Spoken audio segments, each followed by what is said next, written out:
Welcome back to another Culz Reviews episode on this Monday, April 12th.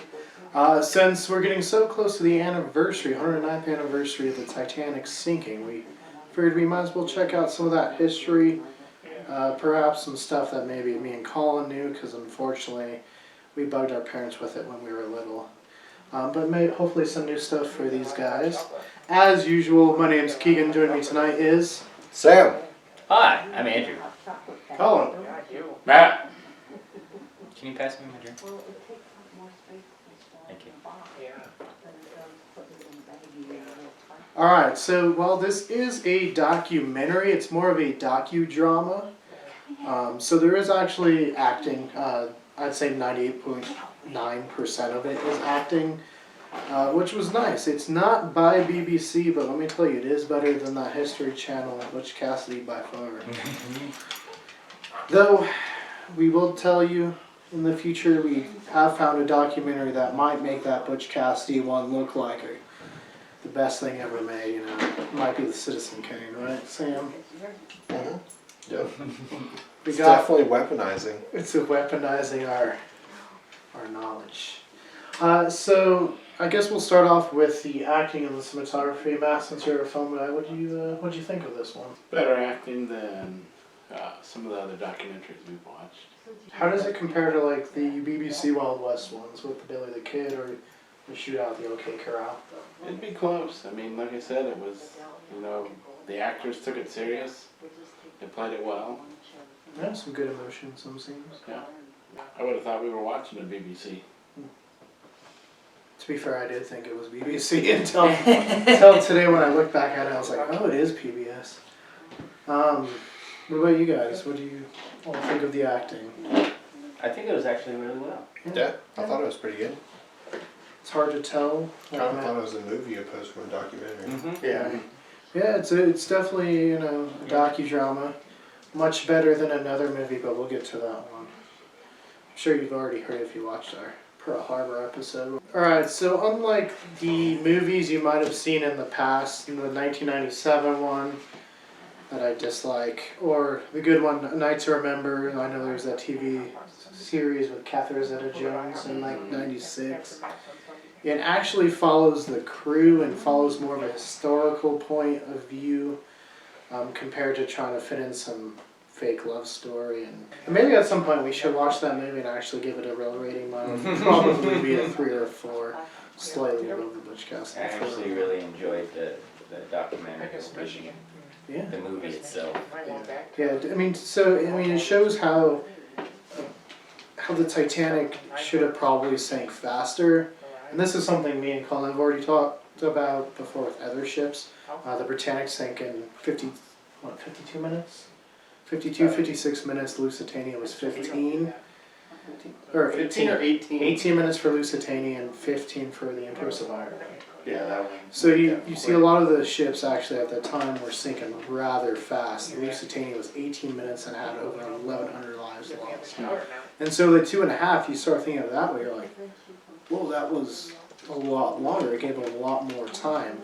And this shows you why. I mean, it shows you the crew down below in the boilers were trying to save it from A, exploding, and B, keep the lights going, keep the power going so the lifeboats could keep going down, the lights on so the people could actually make it to the top deck, compared to, Jack and Rose getting handcuffed. Like, what was that? Terrible. Yeah, they actually gave him like another hour and a half. Yeah, they said about an hour and a half longer than, at least in the movie, Andrews gives them an hour and a half. Or not. I don't know if there's any record of Andrews saying that. I do know that Andrews went down and right away he knew it was too late.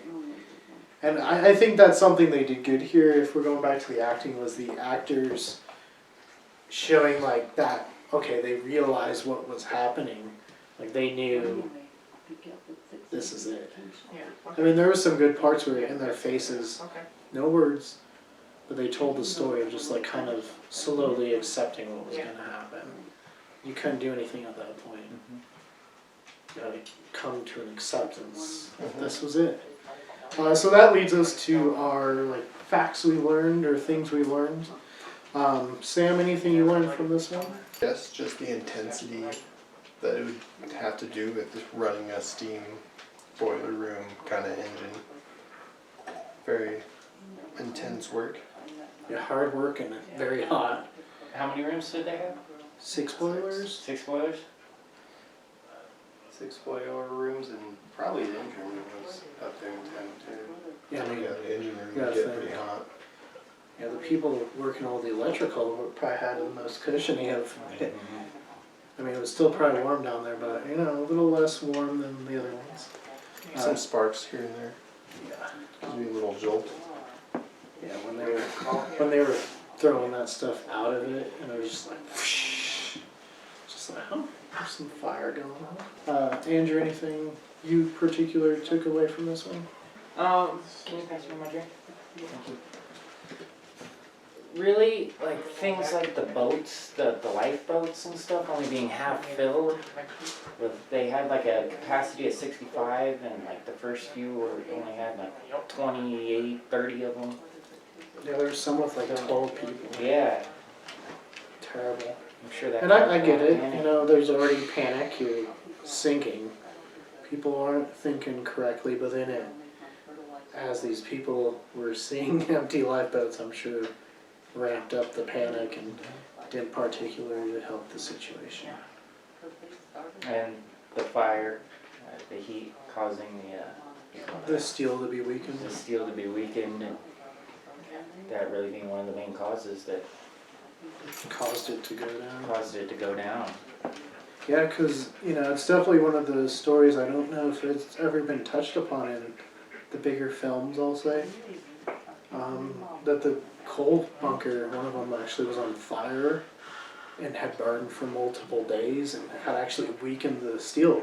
So when it ran aground, as it did on the little wingtip of the iceberg, it just easily pressed it open. So who knows? I mean, if that didn't happen, would the Titanic have sunk?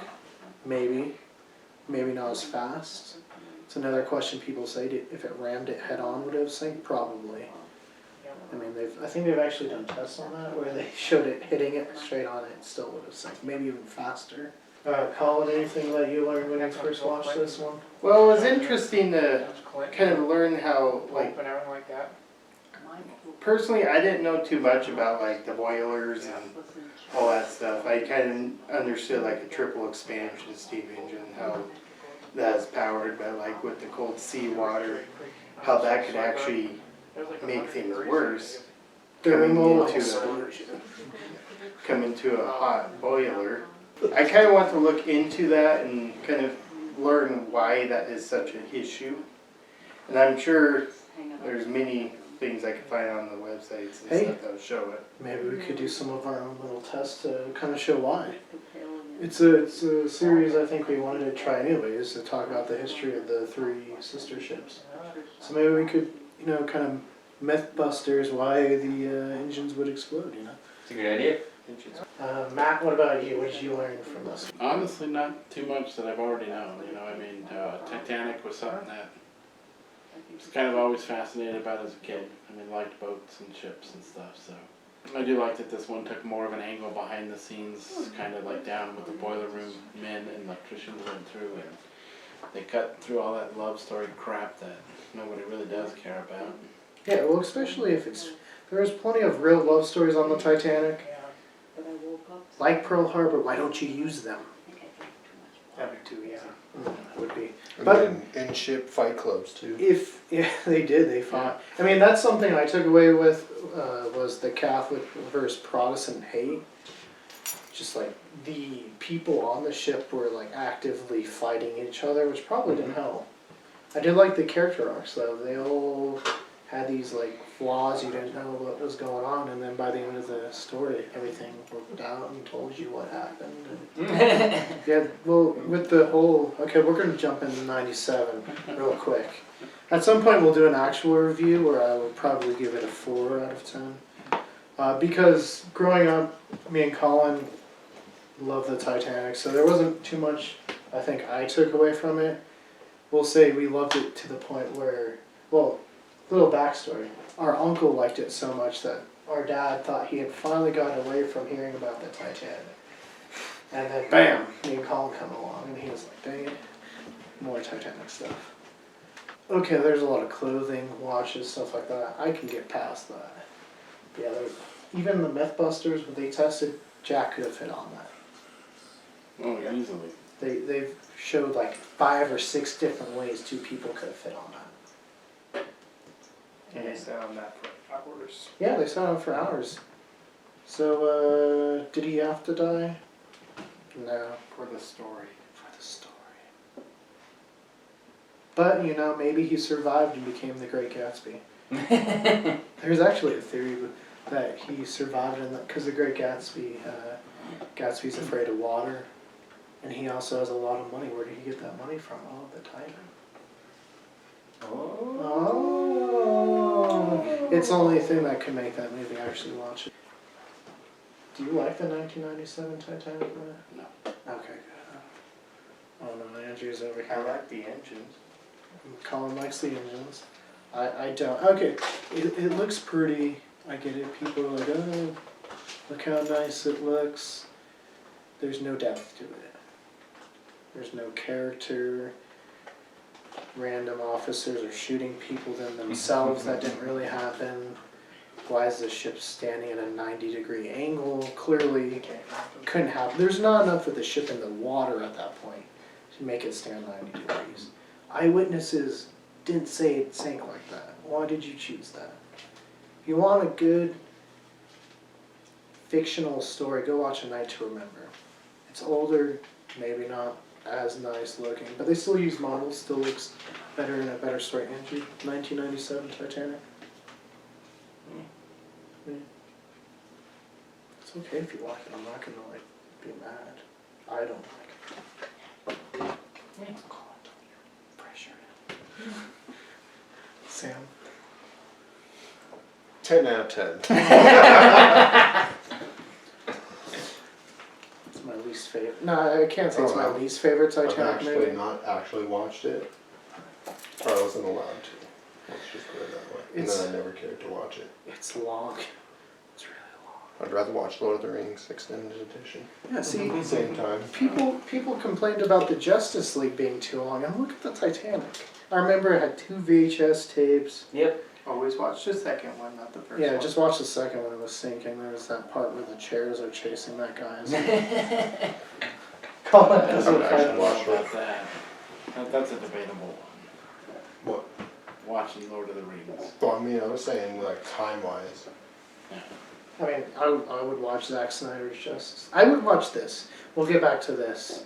Or maybe ship movies. There's a Lusitania one we'll watch at some point.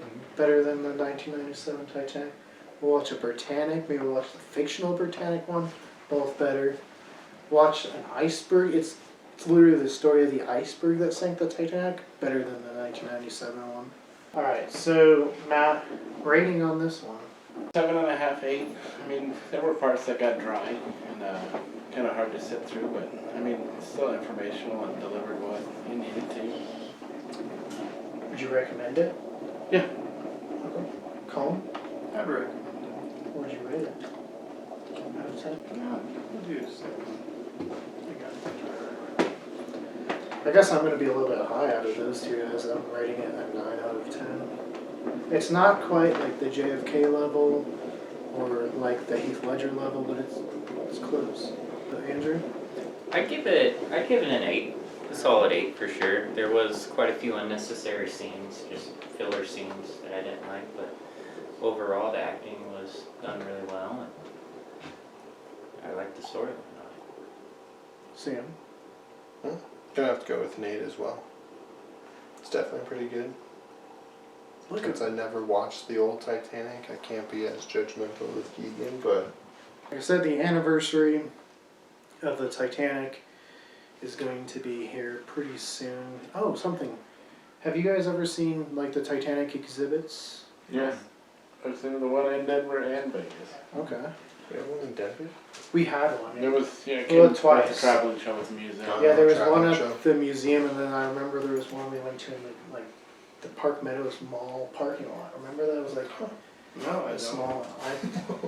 I remember Hey, you guys. Keegan's making up shit again. No, believe me, I have it. I have it. We have like, Oh. because In when the you park meadows when and you walk parking through lot. when you walk through any of the Titanic ones, they give you A little passenger cards, and then you walk through the whole exhibit, and then at the end you can see if you survived. And they did this in the parking lot of Park Meadows? Mm-hmm.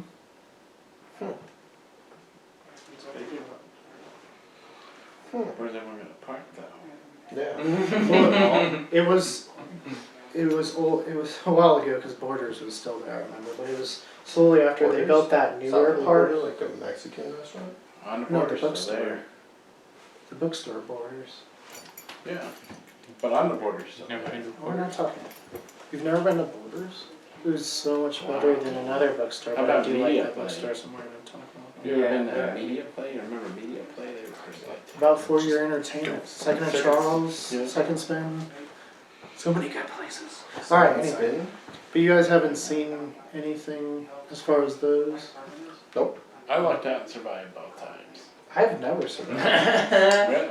Colin, did you survive? I don't remember. I think you might have. I've survived the first one and didn't survive the second one. Yeah. I think Mark survived both times, if I remember. One of We the should go times to the Tennessee one. We'll miss you, Keegan.